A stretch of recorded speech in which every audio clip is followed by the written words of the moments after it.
Assalamualaikum dan salam Sarawakku sayang. Buletin UKAS edisi tengah hari 4 November 2020 bersama saya Hafizah Munirah Mahrab. Tumpuan berita. Seperti diumumkan oleh Perdana Menteri Tan Sri Muhyiddin Yassin dalam satu perutusan khas baru-baru ini, pilihan raya negeri PRN Sarawak yang ke-12 tidak dapat dielakkan dan akan diadakan pada bila-bila masa. Mengulas lanjut, Ketua Menteri Datuk Patinggi Dr. Abang Abdul Rahman Zohari Tun Datuk Abang Openg berkata, keputusan untuk mengadakan pilihan raya masih lagi belum diketahui. Beliau menjelaskan lagi kesihatan rakyat lebih diutamakan dan pandangan pakar iaitu Kementerian Kesihatan Malaysia KKM diperlukan sebelum pilihan raya dijalankan. The COVID-19 we decide. The COVID-19 because COVID-19 the health of people is more important than election. I did it. I mentioned that. And then if I were to decide election, I have to ask the expert, especially Ministry of Health, whether feasible or not. Number one. Number two, whether election commission ready or not with the new norm. Berikut menurut beliau dalam sidang media selepas Majlis Pemimpin Bersama Rakyat Bahagian Samarahan bertempat di Dewan Suara Kota Samarahan pada Selasa. Datuk Patinggi Abang Zohari menambah Sarawak tidak terburu-buru untuk mengadakan pilihan raya berikutan situasi pandemik COVID-19 yang semakin menular pada ketika ini. Berita seterusnya, dakwaan penduduk Limbang bahawa jalan menuju ke kampung Pangkalan Rejab rosak adalah benar. Ia disebabkan pembangunan yang ada di sekelilingnya termasuk pembinaan fasa 4 jalan dari kampung Buang Gabai ke kampung Malang Gagai yang melalui kampung tersebut. Menurut Menteri Muda Pemodenan Pertanian, Tanah Adat dan Pembangunan Wilayah Sarawak, Datuk Dr. Abdul Rahman Ismail, jalan berkenaan di bawah kendalian Jabatan Kerja Raya JKR Sarawak dan diselenggarakan oleh syarikat swasta yang telah diberikan konsesi penyelenggaraan. Kita juga membawa bersama pengendali jalan ini dan kita telah pun memberi nasihat kepada mereka supaya dapat menyelenggara jalan ini dan mereka telah pun memberi jaminan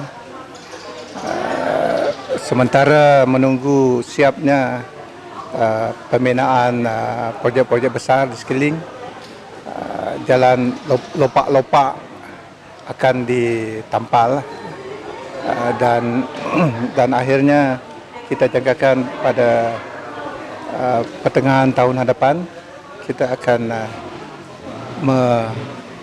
memberi bitumen sepenuhnya. Beliau berkata demikian semasa ditemui selepas mengadakan lawatan kerja ke kampung Pangkalan Rejab, Limbang pada Ahad. Datuk Dr. Abdul Rahman yang juga ahli Dewan Undangan Negeri Adun Bukit Kota turut menjelaskan beberapa projek pembangunan bagi tahun 2020 dan 2021 akan dilaksanakan di kampung Pangkalan Rejab seperti yang telah dirancang sebelum ini. Untuk kampung Pangkalan Rejab dan juga beberapa kampung yang lain yang masih memerlukan laluan JT, ada beberapa kampung yang telah pun kita kenal pastilah di Dun Bukit Kota ini, iaitu Kampung Seberang Kedai, Kampung Limpaku Pinang, Kuala Berawan, Bulantak, Merambut, Merajang, Pundut, Limpaung dan Pangkalan Rejab. Yang JT-nya dibina menggunakan kayu, papan dan melalui peruntukan NRDA, Rekoda. Telah pun memperuntukkan untuk tahun 2020 sebanyak 8 juta untuk semua kampung ini. Termasuk di kampung Pangkalan Rejab inilah, iaitu mengganti JT kayu jalan utama. Jalan utama untuk fasa yang pertama lah. Sementara itu, sebanyak RM30,000 telah diperuntukkan menerusi peruntukan projek kecil sederhana MRP bagi baik pulih Dewan Pangkalan Rejab yang akan diselenggara Jawatankuasa Kemajuan dan Keselamatan Kampung JKKK. Berikut pula, program Juh Berambih RTM Malam Kebudayaan Orang Ulu yang diadakan pada Isnin bertempat di Koko Cabana Miri merupakan wadah untuk mempromosikan kebudayaan dan pelancongan serta ekonomi masyarakat pelbagai etnik di Sarawak. Jelas Menteri Muda Pelancongan Kebudayaan dan Kesenian Sarawak, Datuk Sebastian Ting Shuyu ketika berucap, beliau menyokong penuh penganjuran program tersebut yang memberi banyak manfaat kepada masyarakat di negeri ini, terutamanya dalam soal pelancongan kebudayaan setempat. Persembahan kebudayaan sehubungnya membawa impak positif kepada pelancongan sektor ekonomi bandaraya Miri. Seterusnya dapat mempertahankan budaya masyarakat baik orang Ulu maupun masyarakat Cina, Melayu, Dayak dan sebagainya di negara ini. Malam ini kita berkesempatan menyaksikan kebudayaan masyarakat orang Ulu. Sesungguhnya masyarakat orang Ulu tidak dapat dipisahkan daripada adat dan budayanya. Kata-kata ini membuktikan betapa pentingnya identiti itu dalam membantu kehidupan yang disulami dengan budaya dan tradisi yang akhirnya akan mengharmonikan setiap penjalangan hidup seseorang dan insan. Ujar beliau yang juga merupakan adun piasau, program yang dianjurkan bukan sahaja untuk kaum orang Ulu, malah juga untuk kaum-kaum lain yang mana turut diadakan acara bermukun. Dalam masa yang sama, penganjuran Johor Berambeh RTM itu juga sekaligus dapat memperkenalkan kawasan-kawasan menarik yang terdapat di Miri kepada pengunjung. Selanjutnya, pelbagai syarikat pertubuhan dan orang persorangan telah menyampaikan sumbangan berbentuk makanan kepada penduduk Kampung Haji Baki yang kini menghadapi pelaksanaan Perintah Kawalan Pergerakan diperketatkan PKPD. Adun Batu Kitang Lokal Ciang semasa ditemui di perkarangan Masjid Darul Ehsan Kampung Haji Baki pada Selasa mengucapkan terima kasih kepada syarikat Hun Nam Siong Tong yang telah menyampaikan sumbangan makanan.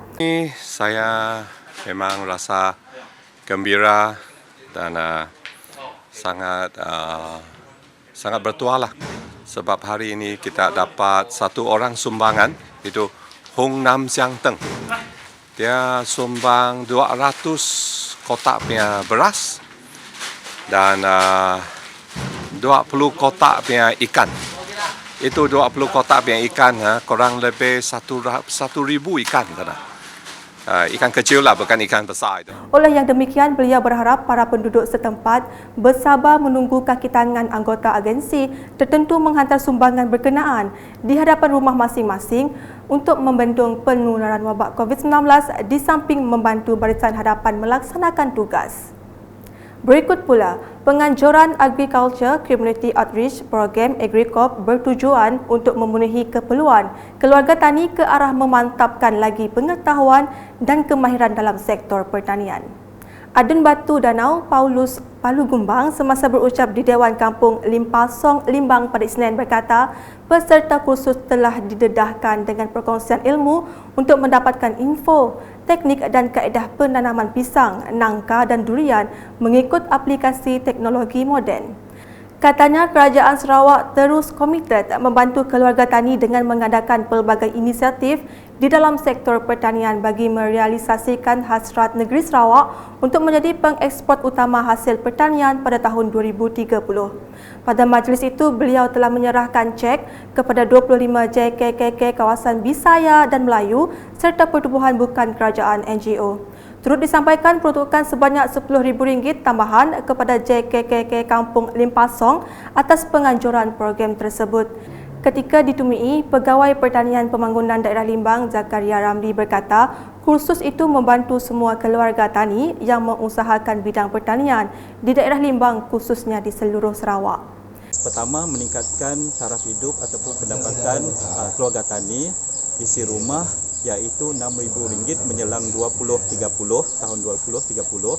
Yang kedua, mendedahkan semua peserta berkenaan teknologi baru berkaitan pertanian. Dan yang ketiga, kita memberi objektif dengan di samping kita menyalurkan bantuan ataupun dana peruntukan melalui Jabatan Pertanian Negeri Sarawak, tetapi kita juga memberi seluruh peserta kita khusus dan juga latihan modal insan. Artinya kita di samping kita memberikan peruntukan, kita mahu peserta kita diberi pendedahan secara hands-on di lapangan berkenaan dengan teknologi baru khususnya. Sementara itu, salah seorang peserta Lengki Yatak dari Kampung Limpasong, Limbang mengucapkan terima kasih kepada Jabatan Pertanian Limbang atas penganjuran program sebegini dan memilih Kampung Limpasong sebagai lokasi program. So suang manfaat no suang kebaikan no untuk Jati, lebih lagi tentang penggunaan racun. Jati memang sedia maklum, Jati sebagai pekebun ataupun petani menanam harai, memang Jati faham cambucaan ngasun, Jati memang selalu ngasun, tetapi pinyo Jati ako kesamaran video kanaan asun bo yang aku pentingan untuk tanaman buah-buahan ataupun untuk pakai. Sekian edisi Tengah Hari bersama saya Hafizah Munirah dan kru penerbitan. Ikuti berita selanjutnya dalam edisi malam. Dapatkan pelbagai berita terkini Sarawak di Facebook, Instagram, Twitter, aplikasi Telegram UKAS serta UKAS Channel di YouTube. Salam UKAS.